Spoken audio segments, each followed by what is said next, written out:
Acha. Today's lecture will start from the process of earthing. Why we are studying this process earthing? Because this is a third method of charging any object, right? पहले हमने दो methods पढ़े थे. What were those two methods? Ubaid, number 1 method बताइए क्या था?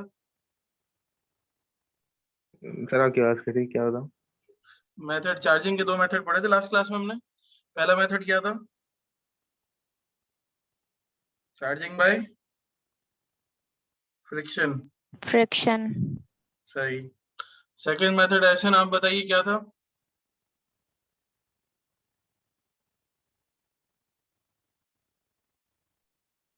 क्या sir? Second method क्या था भाई? नींद से उठ जाओ तुम लोग.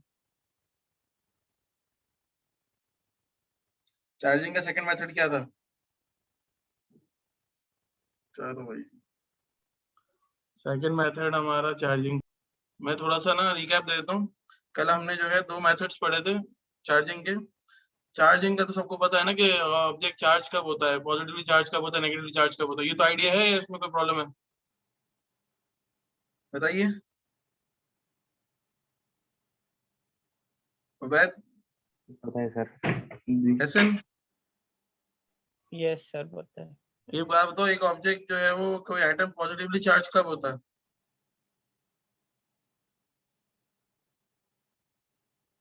क्लियर है. एक आइटम पॉजिटिवली चार्ज कब होता है, इकरा बताइए.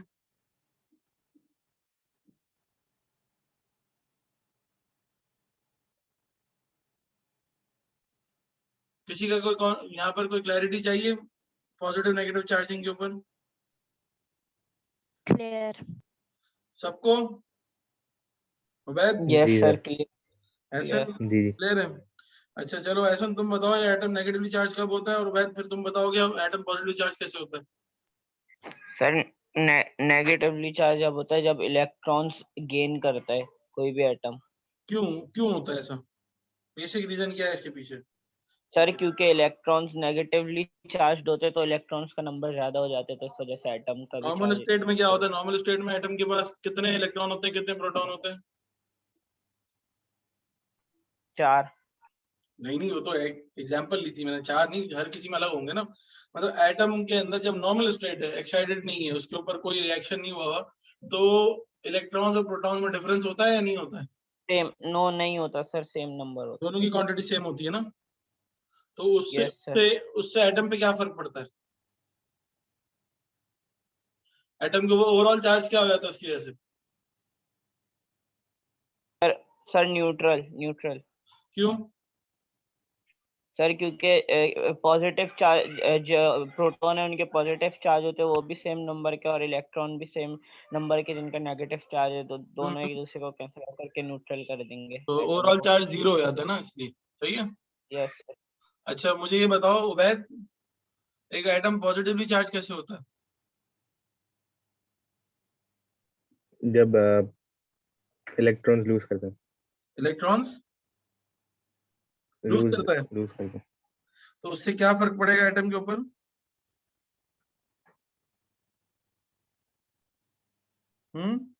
एटम के ऊपर इलेक्ट्रॉन अगर लूज करेगा तो ओवरऑल चार्ज पे क्या फर्क पड़ेगा?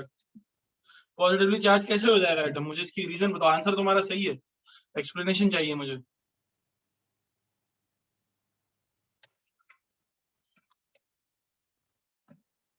क्यों होता है ऐसे?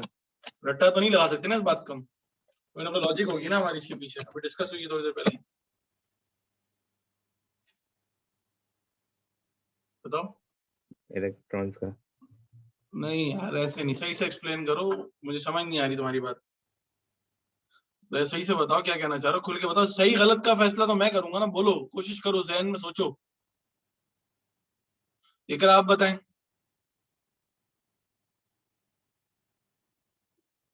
पॉजिटिवली चार्ज कैसे होता है atom? Number of electrons is equals to number of protons हो जाते हैं, तभी वो चार्ज न्यूट्रल हो जाता है. जब वो लूज करता है तभी वो पॉजिटिव. तो क्यों होगा पॉजिटिव चार्ज? क्यों होगा? इलेक्ट्रॉन लूज करेगा तो कैसे पॉजिटिवली चार्ज तब होता है जब वो अपने इलेक्ट्रॉन्स लूज करता है. तो लूज करने से पॉजिटिव चार्ज कैसे आ जाएगा? इसकी क्या बेसिक लॉजिक क्या है इसके बिहाइंड? कि सर उसमें अब इलेक्ट्रॉन ज्यादा हो जाते हैं ना as compare to proton. Electron ज्यादा नहीं है, प्रोटॉन ज्यादा। इलेक्ट्रॉन लूज करने से इलेक्ट्रॉन ज्यादा थोड़ी हो सकते हैं, इलेक्ट्रॉन लूज करने मैं से कह तो रहा हूँ प्रोटॉन ज्यादा होंगे ना। हम्म, तुम्हारी बात सही है, स्लिप ऑफ टंग हो जाता है, मसला नहीं। कॉन्सेप्ट सही है कि इलेक्ट्रॉन्स अगर लूज करेगा तो खुद ब खुद प्रोटॉन की क्वांटिटी इलेक्ट्रॉन से एक्सीड कर जाएगी ना।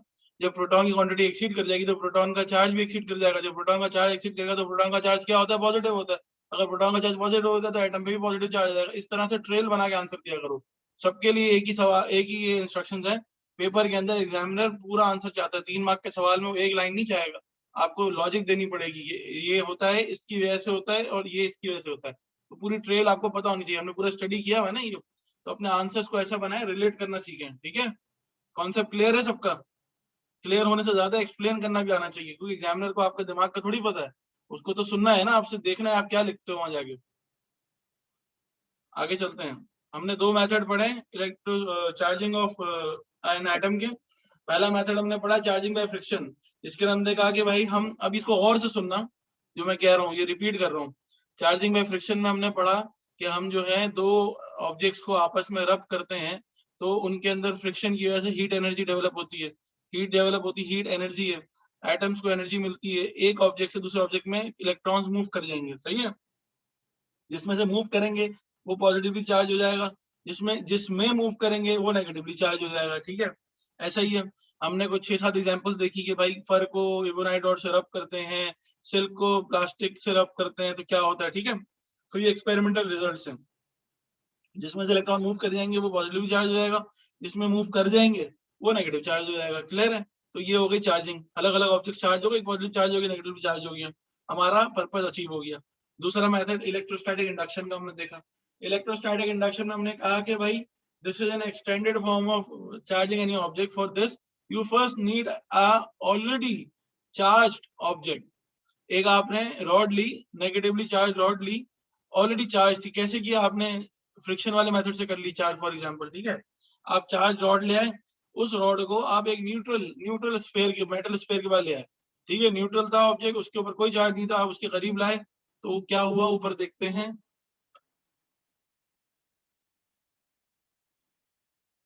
आप करीब लाए, ऑब्जेक्ट के अंदर न्यूट्रल चार्ज था, यहाँ पर ऑब्जेक्ट न्यूट्रल था। ठीक है, आपके करीब नेगेटिव चार्ज रॉड लाए। सिर्फ करीब लाना, बीच में एयर देनी है, गैप देना है, लेकिन बहुत करीब लाना है, टच नहीं करना लेकिन बहुत नियर लाना है। क्योंकि इतनी ज्यादा एनर्जी होती नहीं है इलेक्ट्रोस्टैटिक्स में। स्टैटिक इलेक्ट्रिसिटी बहुत कम एनर्जी रखती है, इसलिए बहुत दूर रखोगे तो इसका इफेक्ट नहीं आएगा। तो बिल्कुल क्लोजली लेके आना है। इस पूरे स्फीयर ए में इक्वल नंबर ऑफ पॉजिटिव और नेगेटिव चार्जेस थे। जैसे ही आपने नेगेटिव चार्ज रॉड यहाँ लाए तो सारे पॉजिटिव यानी कि चार्जेस यहाँ पे एक्यूमुलेट हो गए। क्यों? क्योंकि नेगेटिव अट्रैक्ट्स द पॉजिटिव। हमने ये रूल पढ़ा था इलेक्ट्रोस्टैटिक्स का। हुआ ये, इसके अंदर से जितने नेगेटिव थे वो सारे वहां रिपेल हो गए बी की तरफ, क्योंकि ए और बी आपस में कांटेक्ट में, तो बी के भी पॉजिटिव यहाँ आ गए होंगे। सही है। फिर आपने क्या किया? आपने बी को सेपरेट किया, keeping this rod over here. B को आप कहीं और ले गए, जगह से ही दूर ले गए, तो बी तो ओवरऑल नेगेटिव चार्ज हो गया। फिर आपने क्या किया? चार्जिंग रॉड भी हटा दी यहाँ से, तो ए पे पॉजिटिव चार्ज रह गए थे, वो भी रह गए। ठीक है, क्लियर हो गया। आपने रॉड भी हटा दी, आपने स्फीयर भी अलग कर दिए, और आपने इनको अलग अलग जगहों पे स्टैंड अलोन रख दिया। तो क्या हुआ? जो एक्यूमुलेट हुए थे चार्जेस वो ओवरऑल स्प्रेड हो गए। यहाँ पे जो एक्यूमुलेट हुए थे वो ओवरऑल स्प्रेड हो गए, क्योंकि अब कोई फोर्स नहीं लग रही ना इनके ऊपर, तो इसलिए एक्यूमुलेट नहीं होंगे, ओवरऑल यूनिफॉर्मली स्प्रेड हो जाएंगे। ये सेकंड मेथड था चार्जिंग का, जिसमें 2 ऑब्जेक्ट चार्ज हो गए अलग अलग वैल्यू से। थर्ड मेथड है earthing. Earthing is the process by which, what you did is the process by which electrons flow to or from the earth. ठीक है, फॉर एग्जाम्पल लाइटनिंग कंडक्टर या lightning arrester भी कहते हैं, can serve as an earth for lightning. The symbol of earth is this. हमने सुना होगा, अक्सर आप लोगों ने देखा होगा कि बेसिक इलेक्ट्रिकल डिवाइसेस के बारे में, कि इसमें अर्थ का वायर है, इसमें अर्थ का वायर है। 3 प्लग देखे होंगे ना आपने, इसमें टू जो प्लग्स होते हैं वो होते हैं एक फेज का, एक न्यूट्रल का। फेज से करंट आता है, न्यूट्रल से करंट वापस जाता है, कंप्लीट पाथ बनाता है। तो फिर तीसरा प्लग क्यों होता है ऊपर की तरफ जो सिंगल होता है? वो इसलिए होता है वहां पर अर्थिंग का वायर आ रहा होता है। पूरे घर में अर्थिंग का वायर आपका चल रहा होता है नीचे से। ठीक है, अर्थिंग कहाँ होती है? ग्राउंड के अंदर डीप जाके होती है। वहां पर क्या एक मेथड है अर्थिंग का, अभी आपके कोर्स का पार्ट नहीं हो, लेकिन सिर्फ आपको नॉलेज के लिए बता रहा हूँ, क्योंकि अर्थ जो है ना वो बेस्ट एब्जॉर्बर है इलेक्ट्रिसिटी के करंट का। सही है, तो हम क्या करते हैं? हम अर्थिंग का वायर इसलिए यूज करते हैं ताकि कोई एक्सेस करंट अगर हमारी डिवाइस से निकल रहा हो ना, तो वो ह्यूमन को या हमें किसी जानवर को किसी चीज को ना लग जाए, वो अर्थ से गुजर जाए। ठीक है, तो इसलिए अर्थिंग का वायर लगाते हैं। अर्थ क्या करता है, सारा करंट अपने अंदर ले लेता है। इसका तरीकाकार ये होता है, हमें अर्थिंग पेड बनानी पड़ती है, अर्थिंग करके उसके अंदर डिगिंग करनी पड़ती है, दैट इज अनदर थिंग। उसमें वो क्यों करते हैं, उसका प्राइम ऑब्जेक्टिव क्या है कि we make the resistance of earth nearly equal to 0 ohms। Resistance पता है ना क्या होती है, रेजिस्टेंस जो है वो बेसिकली करंट की फ्लो के अंदर ऑपोजिशन क्रिएट करती है। जैसे हमने मैकेनिक्स के अंदर फ्रिक्शन पढ़ी है, फ्रिक्शन क्या करती है, किसी भी ऑब्जेक्ट को मूव कराने के लिए ऑपोजिशन का काम करती है, फोर्स क्रिएट हो जाती है ना। इसी तरह इलेक्ट्रिसिटी में क्या रेजिस्टेंस होती है, resistance is kind of opposition force. वो क्या करती है, वो कोशिश करेगी कि ये जिस कंडक्टर की जितनी ज्यादा रेजिस्टेंस होगी ना, उसमें से उतना कम करंट गुजरे। दोबारा नोट करो मेरी बात, जिस कंडक्टर में से जितनी ज्यादा रेजिस्टेंस ऑफर होगी, उसमें से उतना कम करंट गुजरेगा, रेजिस्टेंस इज ऑपोजिशन। तो हम क्या कहते हैं, हम earthing resistance as minimum as possible करते हैं। Ideally it should be 0 ohm, ohm इसका यूनिट होता है, लेकिन 0 ओम हम अचीव नहीं कर सकते, कोई भी आइडियल सिचुएशन नहीं है, हम 0.1 0.2 ओम तक अचीव कर लेते हैं। तो इससे फायदा क्या होता है, देखो इससे फायदा ये है कि करंट जो है ना, करंट किसी इंसान को, किसी डिवाइस को, किसी और चीज को नहीं जानता, करंट जानता है रेजिस्टेंस को बस। करंट का एक रूल है, बेसिक प्रिंसिपल, हम अगले चैप्टर में जब इलेक्ट्रोडायनामिक्स पढ़ेंगे ना, तो मैं आप लोगों को और एक्सप्लेन करूंगा। ये करंट का एक रूल है, current always flows from low resistance path, minded noted, current always flow from the low resistance path.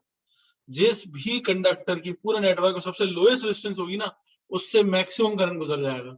ठीक है भाई, बात समझ में आती है। ये इसी तरह की बात है, मैकेनिक्स में हम पढ़ते हैं कि जो जितनी ज्यादा शाइनी और स्मूथ सरफेस होगी, उससे उतनी कम फ्रिक्शन ऑफर होगी और उसके अंदर उतनी कम फोर्स लगानी पड़ेगी, ज्यादा ज्यादा डिस्प्लेसमेंट ट्रेवल हो जाएगा उस सरफेस से।